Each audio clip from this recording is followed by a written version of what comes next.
What's up, everybody? How you guys doing today? All right. I appreciate everyone coming out today. Do not open those packs that you guys have, obviously. We don't want to open them yet. We're going to have some fun with those, see if we can pull a stellar rare today. And today we're going to be going through kind of my journey as a content creator. I've been creating content for a long time. I feel like it's crazy. I had people coming up to me this weekend saying, I've been watching you for 10 years, and that's actually just straight wild, to be honest. But this is the story of aDrive and Elestrals and my content journey, which, like I said, has spanned almost 15 years of creating content on social media across YouTube, Twitch, and a handful of other different platforms. And it's been a wild ride, leading from that to ultimately creating my own trading card game, Elestrals. This panel is gonna go through that journey and that big switch up, and we're gonna have some time for questions at the end, which you guys can do kind of at that mic there in the middle back if anyone has any questions about that journey. So, by show of hands, how many here have heard of Elestrals? That's pretty much everyone. I like to see that. That's awesome. So I don't have to tell you too much about it, but it is a brand new trading card game that launched on Kickstarter and set records, raising over $1.5 million, which was incredible. That was a big testament to our awesome community that turned up for that. And of course, we're gonna talk about stellar rares today, which are very cool. Stellar rares are alternative color Elestrals. These are Elestrals that have a different color palette, similar to shiny Pokemon, if anyone is familiar with that. So you can see the crab right there, my boy Mustache, and his stellar form is orange, so very awesome. And we're gonna be looking to try to hit some of those in those packs that you guys have with you, so that's gonna be a lot of fun. I'm very excited for that. All right, so again, we got these stellar rares. They could be 1 in 99, so only 99 copies will exist, or you can actually hit a full art stellar rare where only 10 copies exist, which is pretty nuts. I mean, imagine having a card where only 10 exist in the world. To hold that in your hand is truly a treat. So let's take a look here. I think now is the time to open up the outside plastic, but not the packs themselves. So you're gonna have 3 packs in your hand at this point, and you can even use this opportunity to make some trades with the people around you. These packs are called Shattered Stars, and they're gonna have different elements on them, representing 6 of the elements that are in the game: earth, fire, water, thunder, wind, and frost. So maybe one of those jumps out to you and you could trade with the people around you to get a nice variety of those packs. I definitely recommend that. So what we're gonna do is we're each gonna open up, not yet, wait till I say so. We're each gonna open up 1 pack, all right? And we're gonna see if we can hit the stellar rare. Now it is worth noting that as we open that 1 pack, we're gonna save the other 2 packs for later in the panel. So only open 1 pack, all right? So I think now is the time for us to do that. The cards that you are looking for are on the screen behind me. Let's see if anyone here is gonna hit a serialized stellar rare. These cards are very rare. So let's see if anyone's gonna get it. If you get it, make sure you shout out loud that you found it. I'm gonna flip my camera around and we'll see if anyone hits the stellar rare. You're also gonna see some awesome rare cards like our stained glass arts, as well as our divine statues, and much more. So the cards you're looking for, the rarest of the rare, are the ones on the screen behind me, and we'll see if anyone has any luck finding that. Otherwise, I hope you enjoy the incredible artwork from our team and some nice holos. I see some people out there struggling with the pack. I'm calling you out right there. I see you struggling. You got it, man.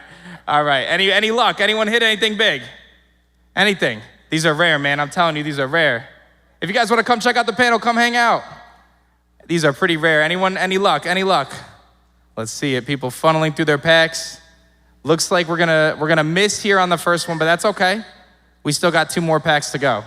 So if you're just funneling in, feel free to grab a chair, grab some packs. Just hold off on opening them. You could open one of them, hold off on the other 2. All right. Let's get this party started. I feel like I don't even need the mic, man. I talk so loud, but we'll be all right.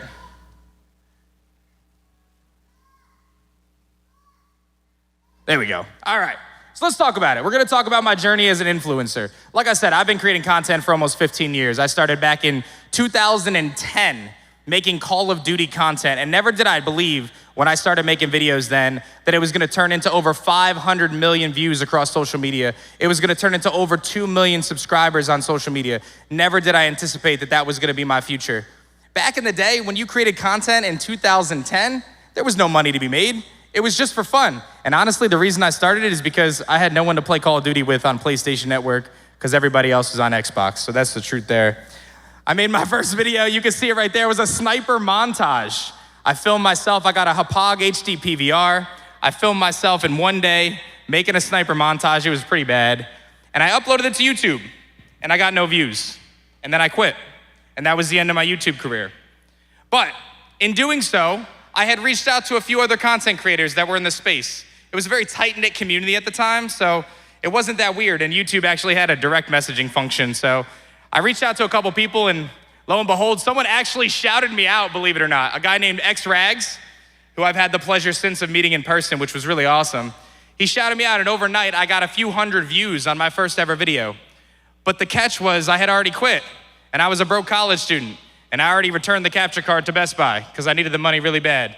So here I am with a YouTube channel and a YouTube video with about 300 views, and I'm like, oh man, I need to go buy this capture card again.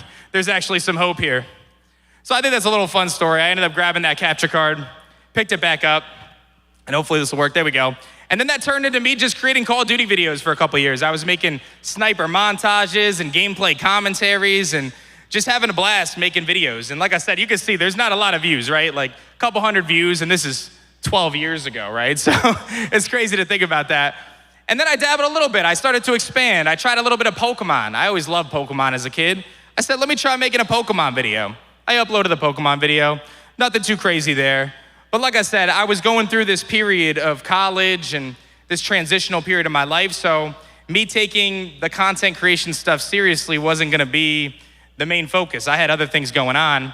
So I kind of ebbed and flowed. I made some videos for a few months. I took a break. I tried some different things, whatever. And in 2013 at the end, a couple things changed in my life, and it brought me back to content creation in a bigger way than I would have ever thought. And that ultimately led me to the summer of 2014. And that is when I decided to stream Pokemon for the first time on twitch.tv.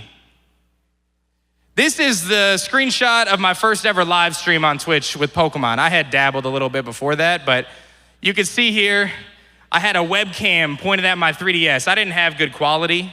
I think that this is a really good indicator here, and one of the messages I want to communicate today is that you can't wait for the perfect moment to chase your dream. You gotta just start. You gotta just start right now, whether things are perfect or not, whether your camera quality is bad, whether or not you gotta point a webcam at your DS and you got like 3 pixels, you gotta just do it because you never know what's gonna come from that. And that's exactly it. I pointed the webcam at my 3DS because I couldn't afford the $500 for a modded 3DS capture card, and I just started streaming. I just did it to have fun. I wanted to share my love for Pokemon, a game that I had played my entire life online. Next thing you know, I have 5 people show up. It's mostly friends and family, but they're there. And then it turned into 10 and 15 and 25 and 50. And then it turned into hundreds. And all of a sudden, this thing that I was doing for fun on the side while I was working my post-college job starts to become something real. It's something I'm excited about. But I'll tell you, it was a lot. I was working 40 plus hours a week at my salary job, coming out of college in marketing. And I was going home and streaming 20 hours a week minimum to grow this channel, which might not seem a lot, but it was about 65 hours altogether. It was quite a bit for, what a 23-year-old, I guess. But I just loved it. I loved interacting with people. I loved using the chat as a way to communicate with a community. And it was a ton of fun. I loved just playing Pokemon. And shiny hunting became the thing I was known for. Who would have thought? Shiny hunting is finding these alternative color Pokemon and doing it over and over again until you find them, much like we have our stellar rares and Elestrals. And that was the thing. I was the shiny hunter. I was the guy who was looking for those shiny Pokemon, and it was a pretty wild time. But obviously with this, I mentioned the workload. I mentioned the grind that came alongside this, and it was a lot. It was definitely a lot, but I loved it. I was putting in the time, I was putting in the hours, and that ultimately led to an opportunity just about 8 months after I started streaming Pokemon, where I said, you know what? I could probably do this full time. If I quit my career and I walk away from that and I focus all my energy on streaming, maybe, just maybe I could make it. So I started uploading to YouTube. I started posting on social media. I started doing everything I possibly could to try to grow my brand and chase this dream that I had of becoming a full-time content creator. And in March of 2015, I did just that. And it's funny to look back on when I sent that email to the rest of my team at my marketing firm. I actually sent them an email with a picture of Ash Ketchum and Pikachu on his shoulder as he walked into the sunset. I got a couple people laughing at me at my job for that, and I think everyone thought I was crazy. You know, I worked so hard to get a degree. I get a job at a college doing a marketing firm. It was a pretty good job. And then I'm gonna walk away to do this thing called live streaming. Nobody knows what that is in 2015. They think I'm crazy. My parents think I'm crazy. It was pretty tough. They were supportive, but it was definitely a tough thing to convince them on. My wife, who was my girlfriend at the time, rock solid the whole time though. And that's a huge part of this story because without her, I definitely wouldn't have been able to do all the things I could do and all the things that I did. But obviously, as I said, putting all these hours into this led to a lot of stress. A lot of stress. And we're gonna talk about burnout here in a little bit too, because I'm sure you guys have heard of burnout before for content creators, and it's a very real thing. But with all that said, we were doing really good. We were crushing it. I went full time, and it was like a match was lit. I was ready to rock. I started grinding. I started competing. I started streaming every single day, nonstop. 2 videos a day on YouTube, live streams every single day, 80 hours a week, if not more. There was no limit to the amount of work that I was gonna put in to become one of the top content creators in the world.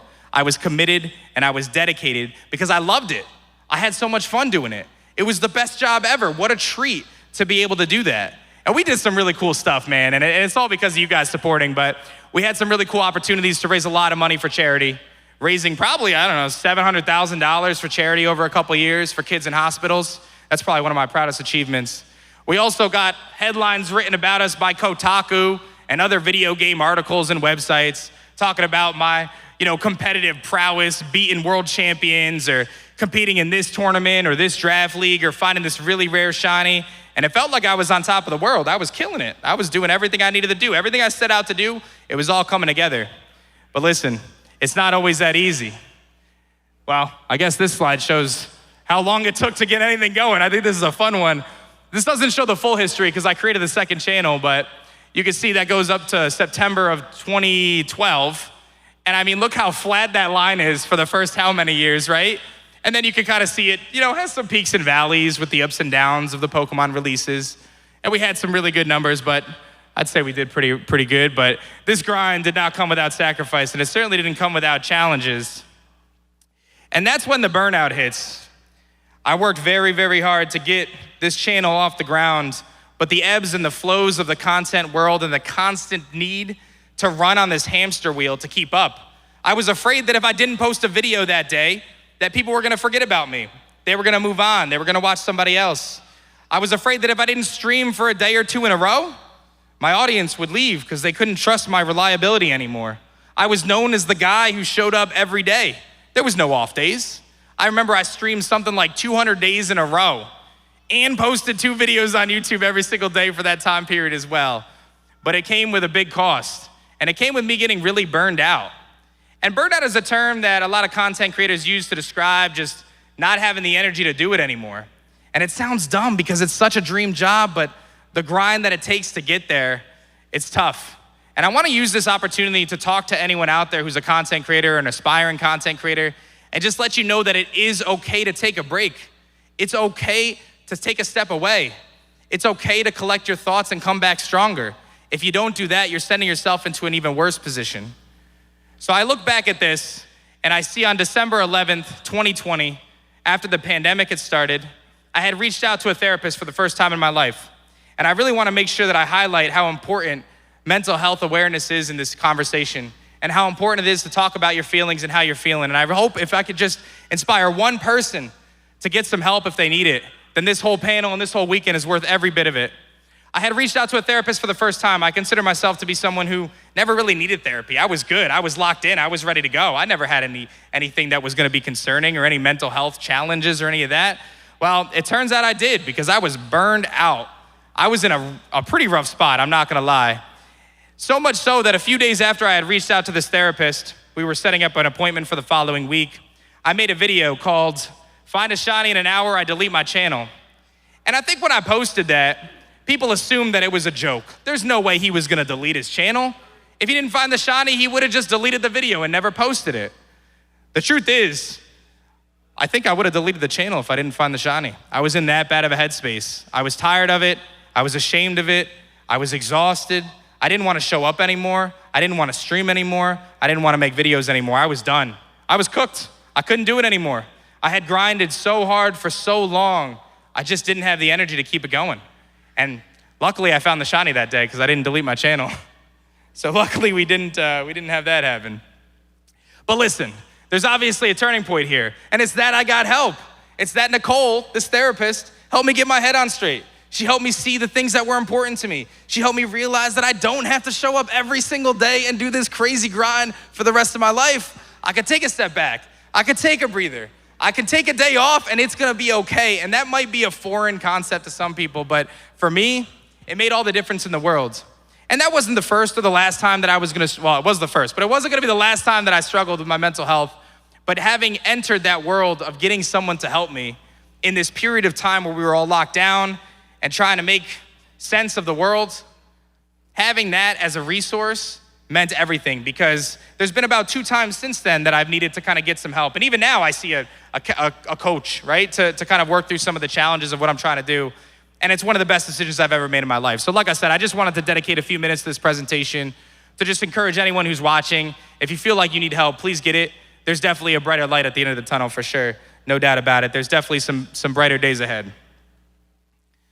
Well, yeah, we turned it around, obviously. We had some of our best moments after that during the pandemic, which ended up sparking some of the best periods of content creation that I ever went through. And ultimately ended up sparking everything that I do now, which is pretty crazy. So we're gonna talk about that here momentarily as well. But we got some cool little shots of some of the stuff we did, turning it around there. But I think that this is a good time for us to pause before I get into kind of the inspiration of Elestrals and everything we're doing with that, to open up another pack, right? Let's have some fun with that. So you guys got the 3 packs at the beginning. And now what I want us to do is I want us to open up the second of those packs, all right? And we're gonna be looking for these rare cards that you guys can see on the screen. So you guys can take the time to open them now. If you wanna trade with people around you, you're welcome to do so. For those who funneled in a little bit late, these are called Stellars in Elestrals. They're very, very rare. And these Stellar Rares are serialized. So only 99 copies of these cards exist. If you find one, you're welcome to yell loudly, but they're very rare, so we'll see. I believe. We actually pulled a few at the booth yesterday, so I'm hoping. But otherwise, I hope you guys enjoy the incredible artwork from our team, including our stained glass artwork, our divine runes, our statue divines of Zeus and Poseidon and Demeter, the Greek gods of mythology, and just a bunch of other awesome artworks. Any luck? You guys liking the cards though? They're pretty sweet, right? I appreciate it. There we go. We got some hollows over there. I love it. Anyone else find something cool? Still chasing those Stellars? We got that stained glass art, right? That's a good one. That's not even out yet. That comes out next month.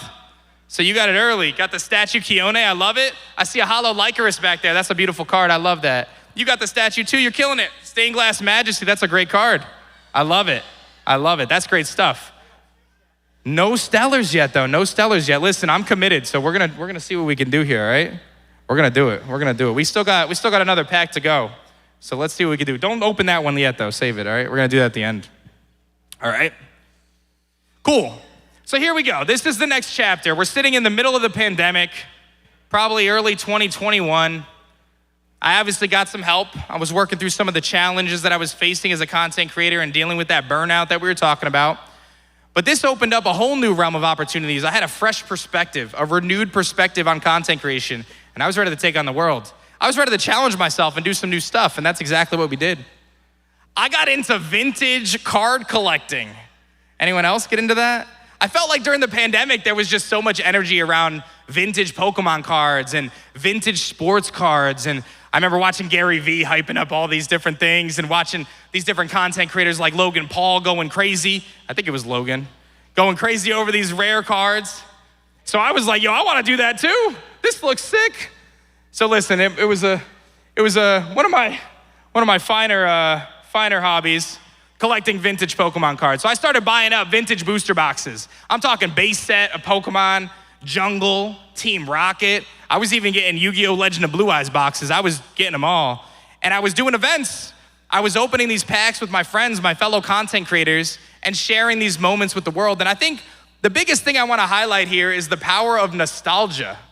Nostalgia is a really powerful tool, man, and it's something that makes you feel good. And I think when we were sitting in the middle of the pandemic and looking for comfort, looking for familiarity. That nostalgia of these cards that we saw as children, it made such a difference. It was such a hit of dopamine, right? Like you get so excited finding these rare cards. And we pulled them all, man. We pulled Neo Genesis Lugia. We pulled rare Charizards that were uncovered from the dust of 20 years ago. And you can see some of my friends up here, Dan TDM, Moist Critical, a couple of the content creators that we did these events with.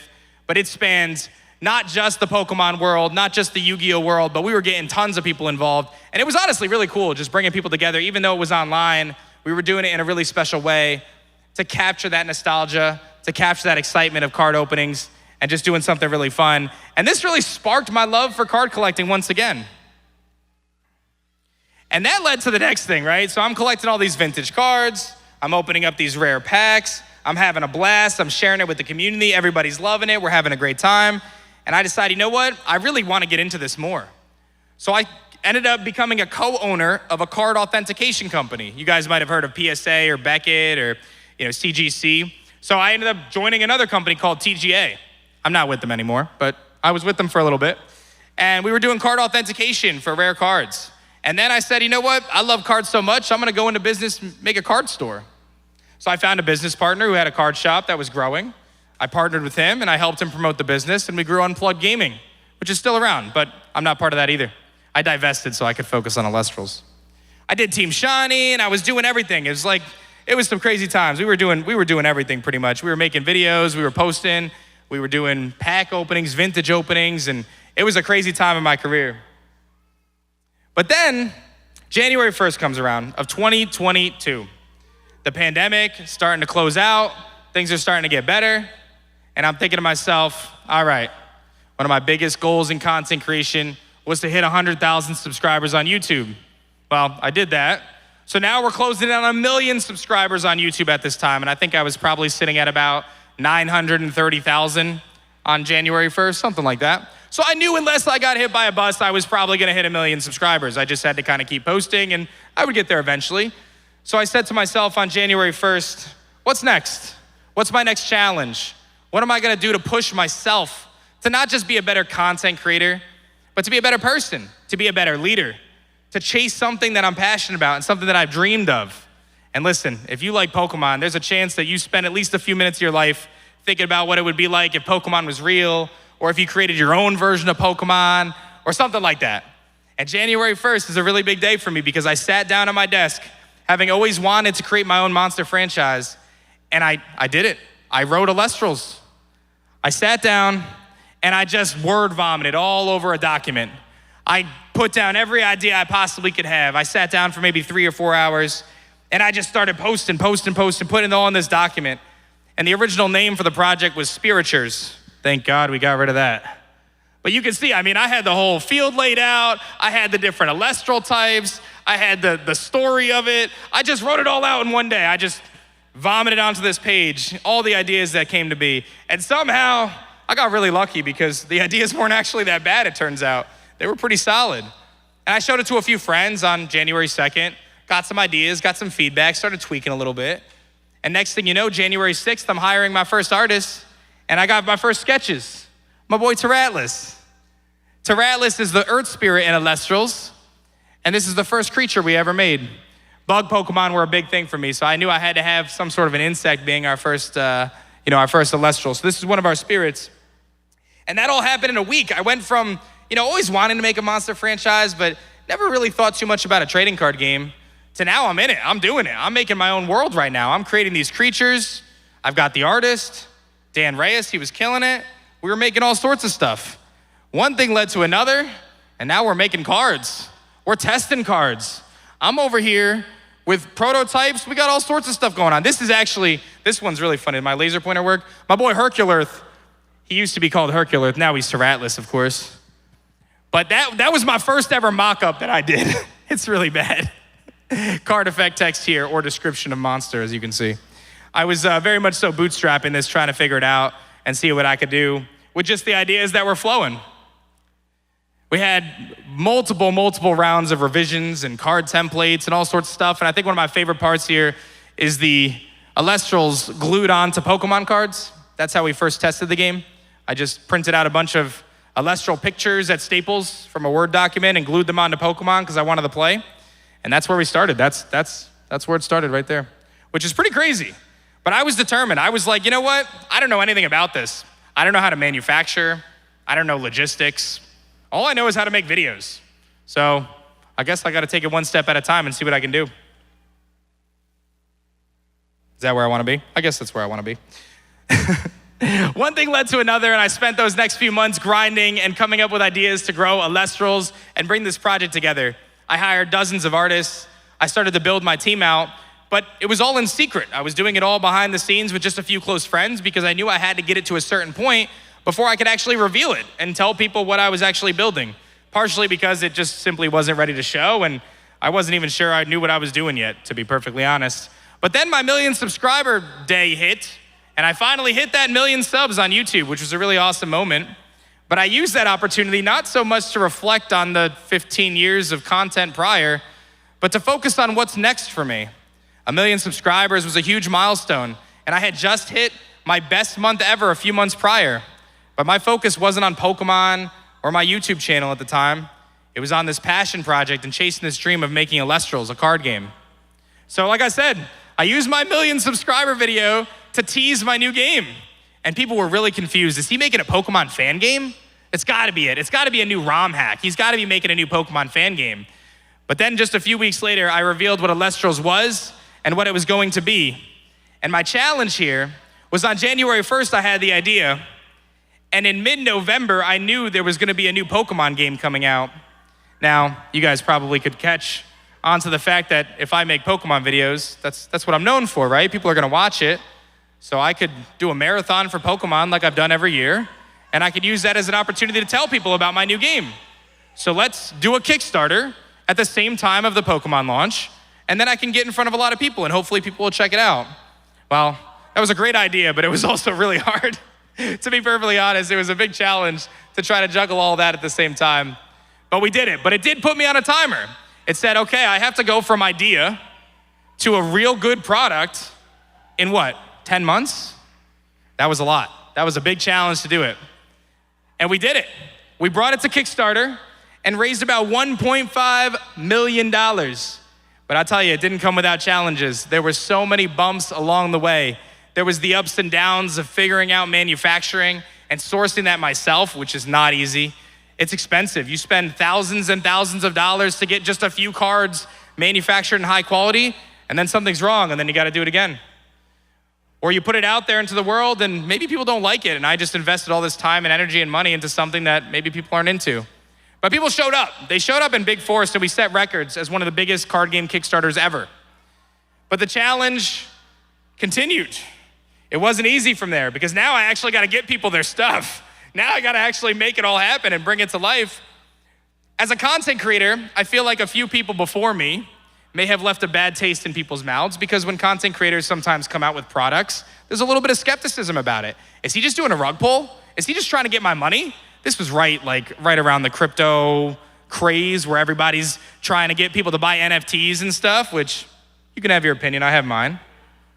But there was a lot of skepticism at this time about what content creators were trying to do and how they were trying to make money and whether they were simply trying to take advantage of their audience. So I knew I was tasked with this very tall task of not only creating a legitimate game, but proving to people that that's what it was.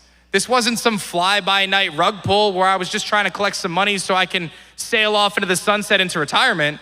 No, this was the real deal, and I take it very seriously, and I did everything I could to show that to people because I wanted people to believe in it because I believed in it. So if I believed in it this hard, maybe other people will too. And they turned up in big force, but it was a big mountain to climb to get to that point. But we did it. We made it happen. And now Elestrals is doing its thing. We launched publicly in March of this year, and we're in about 150 stores. I'll get to that one in a second. See if I can go back. We're in about 150 stores right now, and this is our first convention. So big shout outs to TooManyGames for hosting us this weekend. It's been an absolute blast, and I really appreciate everybody's been throwing it down. Paul and the rest of the team, you guys have been great.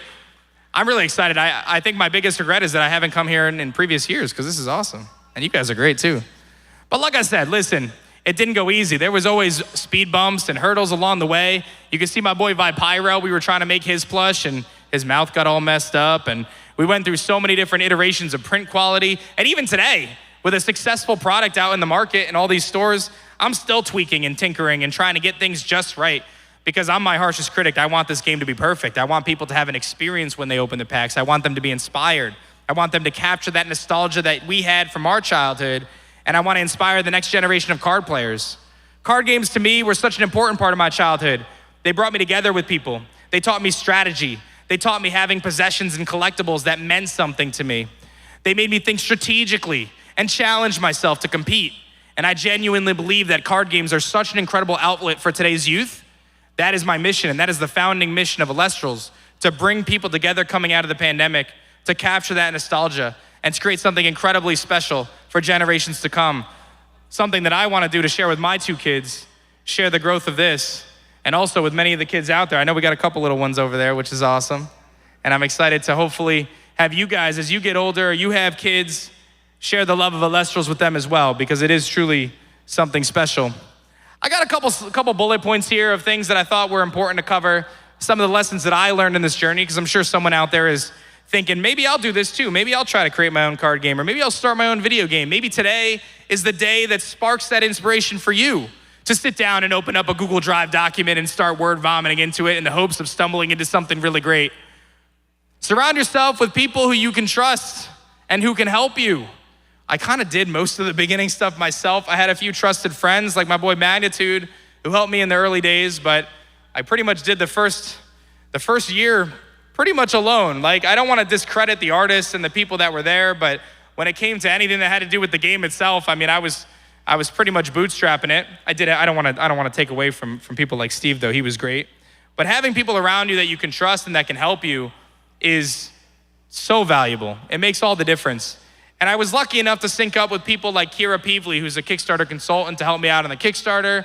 I had people that I reached out to who helped me learn logistics so I could figure out, how do I get this stuff from China to the US? Actually, how do I get it from China to Australia, Canada, UK, France, and the US? That was a really big task, but we did it, and we delivered the Kickstarter. Take in feedback, but stay true to your convictions. You have a lot, well, in my case, I had quite a few people giving me their opinions. Some positive, some negative. But ultimately, I think it's important to understand what your vision is, because if you are not following your vision, then you're not really doing what you set out to do. Elestrals is really big on the community. We've taken a lot of feedback, and we're gonna kind of cover that here shortly. But it's really important that you can take in that feedback and filter it out and make sure that your vision is the one that you're still focusing on. Manufacturing is not easy. This might not apply to a lot of people, but I tell you what, it is a big challenge, and I definitely recommend sourcing from a lot of places. And I think that brings us to my next point, which is publishers are your friend. When I set out on this journey, I knew that I needed to learn everything, because while some people were skeptical that this was, again, a rug pull or something that I was trying to do to make a quick buck, I knew that this was the next 10, 15, 20 years of my life that I was about to get started on. And after Kickstarter, it was real serious, because I had over 7,000 people who backed this project that I needed to make sure that I was gonna show up for every single day. So having a publisher now is good, but before that, I learned it all myself. Like I said, I sourced the manufacturers, I sourced the logistics, I sourced every piece of the project. And in doing so, while it was very difficult, I am now in a better position to lead. I can lead my team now. I can instruct the publisher on what needs to be done, because I just did it. And I think that goes back to kind of one of our earlier points in this panel of, you just gotta start. You can't wait for the perfect moment. You can't wait to know everything. You're gonna learn as you go, and you're gonna make mistakes, and you're gonna fail. I have failed so many times, and I have made so many mistakes that have been devastating to the business, that have cost me and the business some pretty serious money. But the reality of it is, I'm not gonna quit. I'm gonna put my head down, I'm gonna learn what I did wrong, and I'm gonna figure it out, and I'm gonna push forward, and I'm gonna learn more, and I'm gonna make that happen. And that's what we've done. And that's what we're gonna continue to do. One thing that a lot of people don't talk about is when you bring products into the world is safety and regulation testing. That's a whole nother ball game, let me tell you. You gotta get every product tested for all these different things. I'm like, it's cardboard, what bad could happen? But you gotta do it, so just be prepared. I think this is more about making sure that you talk to somebody who knows what they're doing, so you can get a full picture of what all the hidden costs might be, because things might look good at first, but then you gotta pay for this, and then you gotta pay this tax, and you gotta add this testing fee, and it can get pretty out of hand pretty quickly. So one thing I messed up on, and it's kind of funny being a marketer, is my online marketing was pretty bad for this. You would think that that would be my sweet spot, but I made two big mistakes. One, I didn't really run any ads for my Kickstarter. That was a big mistake. Most of the Kickstarters now, they're investing a ton of the money into advertising on like Facebook and stuff. We didn't do that at all. We just started doing that now for this business over the last 3 months, and it's been incredible. It can be a really good tool if you know what you're doing. So I highly recommend putting some time into that. And then this is just kind of a funny one. I obviously have a handful of content creator friends, and I remember we were getting ready to go for the Kickstarter, and I send them product to check out, prototype products, so they could show it off to people and maybe drum up some hype. But I made a really big mistake. I sent everyone the product and told them, all right, I want you to open it all on the same day, so that way it's all this excitement on social media. But it had the complete opposite effect because it looked like it was a scam. All of a sudden you have like 50 influencers posting about this game. Oh, hit the wrong button. Posting about this game, and everyone's like, wait a minute, why is the entire Yu-Gi-Oh community talking about this new game? This seems a little sketchy, and it's all sponsored. This seems like Raid Shadow Legends all over again. And I'm like, no, that was the exact opposite of what I wanted. I'm trying to show people it's not a rug pull. This is a legitimate project. It ended up working out okay, but that was definitely a big mistake. So stagger your influencers, everyone. That is my recommendation.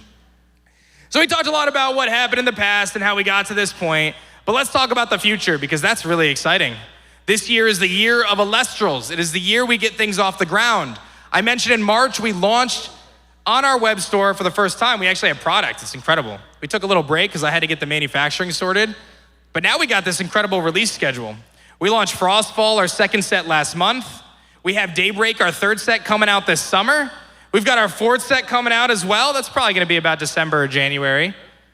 And we've got everything else in between, lore chapters and Shattered Stars, which is the packs you guys have today. And all of a sudden, we've got this whole world that we're building out with all sorts of releases. We've got content creator tournaments, the Elestriad going on with people like MBT and Shady Penguin and some of the coolest TCG creators in the world. And they're all throwing down to play a little bit of Elestrals, which has been really awesome. Is it gonna work? There we go. I talked a little bit about some of the community stuff. I think that's something really fun to highlight here. You got some pictures of my office. I decided last summer to get a custom mural in my office. I told you I'm all in, right? That doesn't look like a rug pull to me.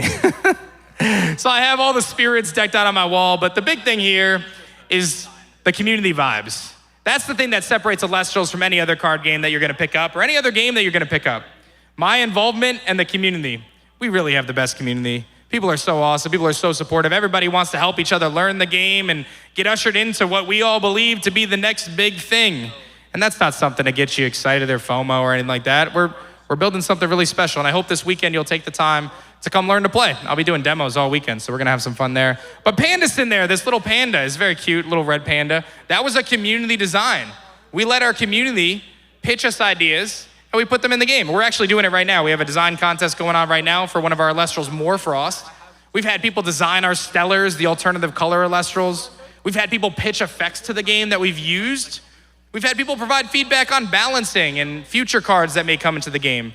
I'm not perfect. I don't know how to make the best card game ever. I'm learning as I go, but we're doing it together, and we're gonna build this to something really incredible. Oh yeah, how it's going now? It's going really good. We started with 0 stores in the beginning of March. We are in about 150 stores across the country right now. I fully expect that to be hundreds and hundreds and hundreds by the end of the summer. And we just rolled out our organized play program. We've got the content creator tournaments. Everything is firing on all cylinders, but it's still not easy, man. Every day is a grind. Every day is making mistakes. Every day is learning from those mistakes and pushing forward to try to create something really incredible. But it's going pretty good. Can't complain. Well, listen, I think it's only fair that you guys get to get a world reveal right now. I'm gonna be showing you guys a card that has never been seen before today. This card has never been revealed. It is one of our stellar rare Elestrals, which is very exciting. And it will be coming in the 7th month of the packs that you guys have today. So if you have the Thunder month, which is a little yellow dinosaur, that was our first month. Month 6, which is next month, is the Fire one. That's the little fire snake. Month 7 is gonna be Solar. That's our new element coming out this summer.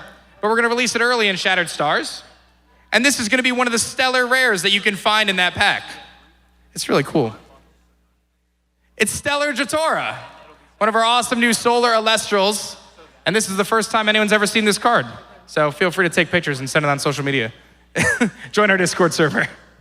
But I think it's really cool. So next month, August. In August, we're gonna release this pack, and we're gonna have people excited online, sharing this, posting it, and pulling Stellar Jatora for the first time, one of our awesome new solar Elestrals. That's really exciting. I have a booth here. TooManyGames was generous enough to give us a beautiful booth and a demo area, which is located in booth 14 in Hall B in the indie section. Take a few minutes, come by. We're gonna have a lot of fun. We've got awesome products, starter decks, all sorts of good stuff, as well as demo tables where some of the best Elestrals players in the world are there to guide you and help you learn this game. And I know you're gonna have fun. It takes about 10 minutes to play a game. You'll learn it real quick. It only takes 1 or 2 games to get it down. And I think you're gonna have fun. I think you're gonna remember your childhood. I think you're gonna have a blast seeing all the creatures and using them in gameplay. If you're not a card player, I really encourage you to give it a try. Card games have been such a huge part of my life, and I hope to share that with each of you. So definitely come by our booth today. I'll be there. I have an autograph signing in, I think, 2 o'clock. I have an autograph signing in that room down there. So if you guys want my autograph, you can come there or you can come to my booth, either way. I'm not like weird about it. Just say hi, it's all good. And I think now is a good time for us to do a couple questions. I do still want to do that last pack opening, but if anyone has any questions for me, you're welcome to head up to that microphone, and it should be live, and you guys can ask any questions. So feel free to take a moment to head over there. Don't be shy, and I'm excited to hear what you guys have to say. Hello. What's going on, man? So Dan, in the Discord, I'm Kuda Jarnak. Wanted to thank you for this bad boy. This is a Stellar Nimbug. Yeah, this is the one that I posted in Discord about a week ago. I got it back from PSA. Let's go. Bad grade, but hey, it is what it is. No, I really enjoyed the game. Wanted to say thank you. I came all the way from New Jersey just to be here. Let's go, man. And like the whole Kickstarter and whatnot, like as you said with the whole skepticism and whatnot, I've seen it left, right, and center. You proved everybody wrong that you are exactly what you say you are. You are very transparent throughout the entire thing. It kind of led me into my own life decisions. I'm making a huge step. I proposed to my girl, and I'm making a huge jump. I'm moving to South Africa just to make this happen. Let's go. So, it's important to follow your dreams, keep going, push through the hard times, and you get cool stuff like this. That's it, man. Life treats you. So I just wanted to say thank you, man. Thank you for sharing, man. I appreciate that, and I wish you the best on your journey with your fiance soon, right? You're engaged?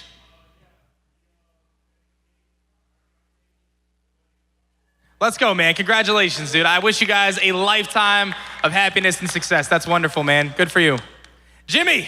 Hi, Dan. What's going on, man? How you doing? My name is Jimmy, also known as Jimmy Tortuga on Discord. How are you? I'm doing awesome, man. Jimmy's been around a long time. He probably knew this presentation on the back of his hand. He's been in the aDrive army for a very long time. What's up, my man? Yeah. So, I guess I have 2 questions. I know the answer to this, but I wanted to reiterate. You had a $1 goal for your Kickstarter. Can you elaborate more on that, why you did that? Yeah, that was another thing that kind of backfired. So on Kickstarter, you can set a goal, and most games of my kind of caliber would maybe set like a $20,000 goal or a $50,000 goal, obviously with the sites to be much higher. But I set my Kickstarter goal at $1, and my thought there was, well, I'm gonna make the game no matter what, and I want people to know that. I want to give people the confidence that that's gonna happen. But it turned into this thing where a lot of people thought that it was like even more sketchy because why does he only want $1? The reality of it was I thought it was a good idea. I'm like, all right, I'll set it at $1. That way anyone knows if they get into it that it's gonna happen no matter what, even if I have to personally fund it, which I had done up to that point. And it all worked out in the end, but that was the real reason. Yeah. And then my last question is, how would I approach local game stores in order to get Elestrals into said local game store? I love that, man. Well, thank you, by the way, for even thinking about that. Mm-hmm. So the best way to get involved right now, and it's getting a lot easier every single day because the more that we do on our end, it makes it so much easier for the stores. So we just rolled out our organized play program, and that's a big deal for stores. And we're very customer-focused, store-focused, right? Making sure that if the customers are happy and they're going to the stores and the stores are happy, then that's how we're gonna really take this to another level. So we have a couple things. We have an ambassador flyer that's on our website that you can grab, that you can print out, that features some information about the game, including, our Kickstarter and some of the cards and stuff. And there's a QR code on there. And if you can get your store to scan that QR code and fill out a brief 2-minute survey, just so I have their information, I'll get on the phone with them personally. I have a 100% close rate right now. Hopefully that doesn't change. If I can get on the phone with the store, I feel very confident that we can get them into an Elestrals partner store. Because the reality of it is, the stores that we're in are killing it. They're doing so great. But it's hard to convince store owners to want to start with a new game, and I get it. I get it, especially with what just happened with another big card game that ended up folding. There's a lot of skepticism still. So every day I work towards trying to provide that legitimacy, that proof of concept, and grow these grassroots communities. I know that it's gonna take some time, but we're doing it. So the best thing you can do, show up at your local game store, tell them about the game, tell them you wanna do demo nights, tell them you want them to reach out to me. I'll get on the phone with them. I'll talk to them. I'll answer any question they could possibly have. You don't have to sell them on it, let me do it, right? I can handle it, no problem. But if you're physically going into the store and telling them about Elestrals, they're gonna have no choice eventually but to start carrying it, right? Because if people are knocking on their door asking for it, that's the best way to get a store to wanna give it a shot. Yep. So that's the best thing you can do, and I appreciate you even thinking about that. So, like I said, on Elestrals.com, you can grab the ambassador flyer or just join our Discord server and someone could send it to you, no problem. And then I'm more than happy to get on the call and talk to the store owner and see if we can get the party started. Absolutely. Thank you, Dan. Great game. Thank you, Jimmy. Great game. Thank you, man. I appreciate it, Jimmy. Hi, this isn't much of a question, but just thank you for coming out and talking about your mental health. As someone who struggles with their own mental health, I feel like there's a huge stigma. And people brave enough like you to tell your story, to tell what's really happening, can really help with that stigma. And thank you for teaching me how to play yesterday. I had the prototype deck and I didn't realize so much stuff has changed, but everyone was super nice and helped me learn. Well, thank you for sharing, and I 100% am with you that I think we need to talk about mental health more and more and more, and the more we talk about it, the more it gets normalized and destigmatized and doesn't become this boogeyman. And I'm the first to admit that if you rewind the clock, 10 years or whatever, I would have thought to myself nah, I'm good. I don't need any help. I'm good. I got everything going on. But that wasn't the case. Everything in my life was so great, and yet my mental health was not. So I think that that's a sign, and it's a representation that, one, we gotta not judge each other so harshly, right? You really don't know what someone's going through. And two, let's just be nicer to each other and support each other. We all are just trying to make it through the day, So I appreciate your comment, and thank you for coming by yesterday. I had a lot of fun playing, so. Thank you. Thank you. Hey man, Drew here again. What's going on, man? Also on Kairos on YouTube.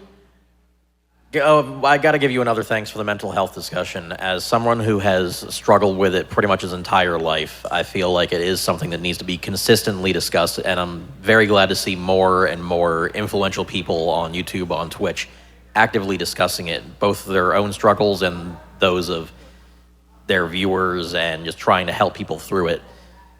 Great inspiration seeing more of that. But my questions for you, you mentioned surrounding yourself with people involved in the industry you're trying to get into, but how did you go about actually finding those people and getting connected to them? Because I feel like you probably had a bit of an advantage already having a vastly developed channel and following. So for people who were kind of just starting out, what would you recommend? Yeah, so first of all, thank you for the first comment on mental health as well. Very important to highlight that. In terms of how do you kind of break through, how do you get those people that can help you and can give you that insight?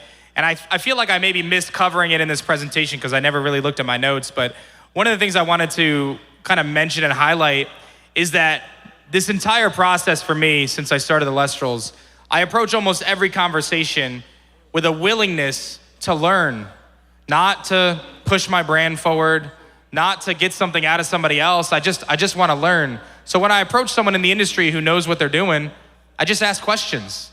And I just try to get as much information as I can so that I can learn. And I found that people are actually really receptive to that. If you go to somebody and say, hey, listen, I don't know what I'm doing, can you help me? Most people will take a few minutes to help you.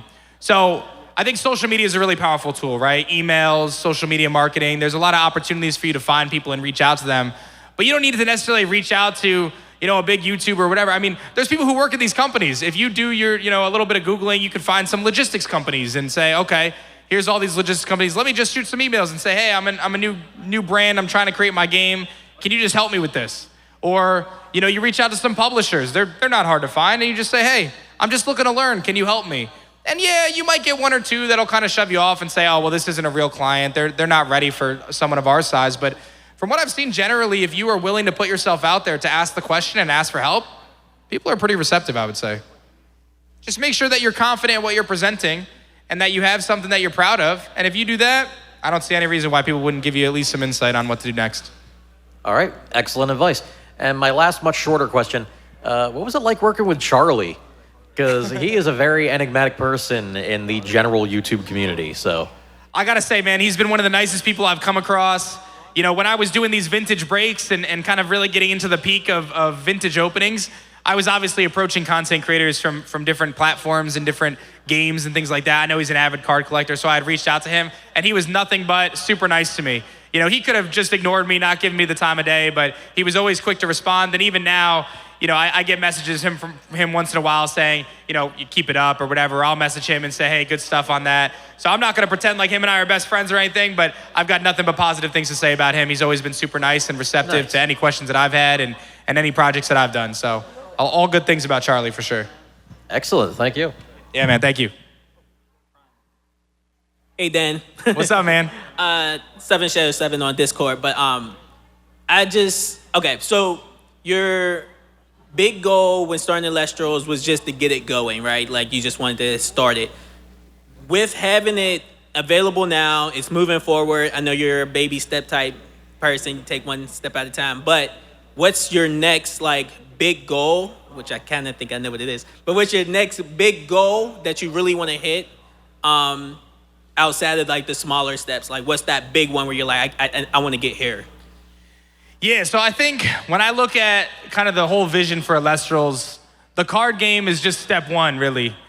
I want to make a video game. I want to make a role-playing game. I want to make a whole world that people can invest themselves into and dive into and turn off everything else and just enjoy something and get some bliss and some happiness out of it. That's definitely the long-term vision. I want to make a video game real bad, but right now I have to be laser focused. I need to get the TCG rocking. I need to make sure that I'm taking care of all the people who are playing our card game right now. I need to make sure that I'm taking care of the stores that are carrying the card game. And the time will come. We will eventually start working on that video game. We've started to lay the foundation for it, but I would say that that's probably, the card game is definitely getting that to the next step is definitely the number one focus, but I look forward to being able to put my my brain power into an RPG. I really am looking forward to that. All right, thank you. Thank you, man. What's going on, Tail? You know. What's up, Dan, aka aDrive? For those who don't know, I actually composed the music for the Elestrals TCG, so I've been working with Dan for over a year now, and it has been a dream come true, especially because beforehand I worked with an esports organization that went through the gutter due to some drama and was in a dark place. So I thank you so much for bringing me out of that darkness. It really does mean the world, and it's been a dream come true. But my question for you as someone who is my boss and has a lot of stuff to do on their hands, and I think you know where I'm going with this, but how do you organize your time? Because since you're a father of two and you're the CEO of Elestrals LLC, I'm sure it's very hard to get that time organized the way you want it to, and I've been having that trouble. Yeah, for sure. Well, first of all, thank you, man, because you crush it, dude. Our music, our soundtrack, so good, man, and I'm really, really appreciative to have you on the team. Thank you. No doubt about that. So when we talk about time management, I wouldn't say I'm the best at it, but I have one very, very important rule. My family's always first. My kids and my wife are always first. So whatever they need, I'm gonna take care of them. And then any other time I have, I put it towards Elestrals. So that's really the gist of it. But honestly, man, I show up every day, I open up my Discord, I open up my emails, and I just chip away. I recognize certain deadlines, and I have people on my team that help keep me organized, because that's definitely not my strength. My strength is not organization. My strength is I put my head down and I get work done. I sometimes need a little bit of guidance on what I might need to do next, but generally speaking, if I just keep pressing forward, then we'll eventually get it done. But juggling all the different things, obviously some things you kind of come to the realization that some things are gonna take a step back, and that's kind of what happened with my YouTube channel and my Twitch streams, right? I went from posting 2 videos a day and millions of views a month on YouTube to now a pretty inactive channel, to be honest, which is something that I did mean to kind of cover a little bit here today, is the chance and the risk that was taken to kind of take a leap of faith from YouTube to creating this. And I could tell you what, for me, it's all about chasing the passion. It's all about chasing something that I really believe in, and I really believe in Elestrals. So it all kind of comes together when that's your focus, but I think it's important to just say, okay, these are my top priorities. Like I said, for me, my family and my kids. And then after that, I mean, I don't really have any hobbies, so I just work on Elestrals all day otherwise. And then before I go, I want to give one last shout out to the Elestrals community. I know there's a bunch of you watching right now. Without you guys, we seriously would not be here. We are here for you, and even everyone in here that is currently watching this. If you haven't played Elestrals before and you are looking for a community that's going to welcome you, this is the community to be in. Literally, as soon as you join a Discord server, someone's going to say hello and ask if you want to learn how to play the game. You will not regret it. That's it from me, but once again, thank you, Dan, for making such an amazing game and bringing such an amazing group of people together. Awesome, thank you, man. Appreciate it, dude.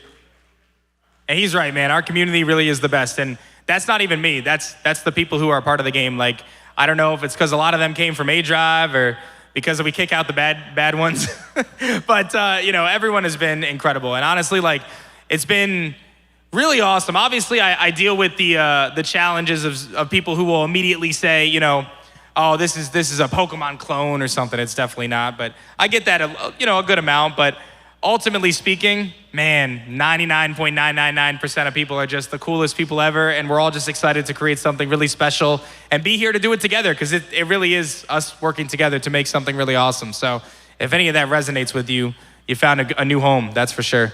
Johnny, you're our last question, man. What do you got? Hey, Dan, Jay Johnny in the Discord channel, obviously. I think I'm pretty good at the game, but I don't really have anybody to play with locally. Is there any way that I could play people online or any resources that I could go through to do that? Yeah, man, thanks for the softball question.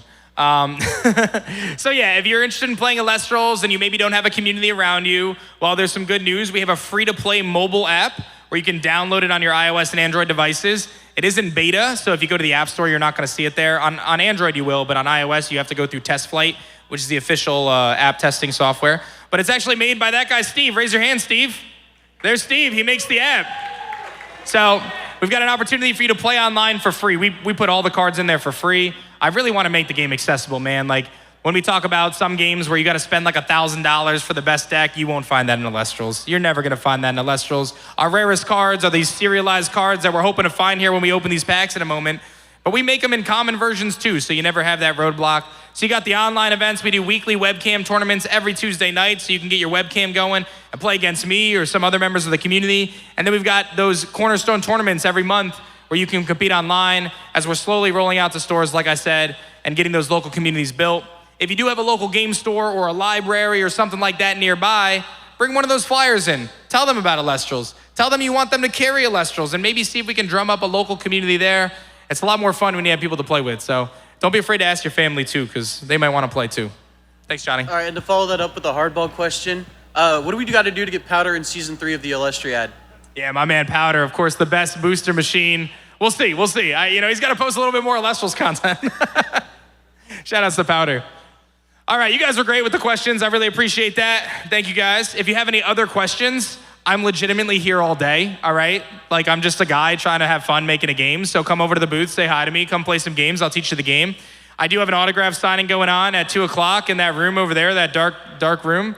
You can come if you want to say hi, so there's at least a few people in line. I'd appreciate that. But otherwise, just come to my booth and I'll sign whatever you want there. This is Shattered Stars. We're gonna wrap this up here momentarily. Shattered Stars is our subscription service. That's what you guys have. We send it to your house every month, 3 packs every single month right to your door. It's only $15. I'm not trying to sell you on it. I'm just telling you what it is. So we're gonna open that up here in a second. There we go. There's all our stellar rares. They're beautiful. Fun fact, yesterday it was actually really cool. We're at the booth opening up decks to try to, set up some demo decks for people. And me and one of the people on the team, poor Tailwinds. Me and one of the people on the team, Jacob, actually pulled 2 stellar rares at the same time, which was pretty nuts. Anyway, sorry, Tailwinds. These are the last of the stellar rares. It's blinking at me, telling me I only got a minute left. So this is it. I'm gonna open up my vlog camera and we're gonna get this party started one last time as we are gonna open up our final packs and we're gonna see if any chance one of us can get one of these really rare stellar rare cards. So please, someone have some luck out there. Let's see if we can get a stellar rare. You can open up your last pack or any of the packs sitting with you. If there's packs next to you, you could just start ripping them. It's all good. I don't want them back, so feel free to gobble them up if you're really like wanting them. And I'm probably gonna hand out a bunch of the booth too. So if you guys want some packs, we'll make it happen. But test your luck, see if anyone can get something. What'd you get? That's a resting on your laurels I see back there. What else we got? Any hits, any big stellar rares? Looking for the cards behind me on the screen. Somebody's got to get lucky. Come on. I'm not kidding when I say they're rare. They're pretty rare. So it is pretty rare, but they're going to cut me off here in about 10 seconds. So we got a poison tipped arrow. That's actually a really good card. What do you got? You got one? Maybe? No. You're just waving. Okay. You got me excited. All right. Looks like our stellar luck. That's a sick card. Demeter there. Our stellar luck not quite there, but if you do hit one, make sure you tell me. Feel free to grab some packs. If the crew wants to grab some packs, please do. And that's it. I'm negative 12 seconds. Thank you so much for checking out my presentation and my journey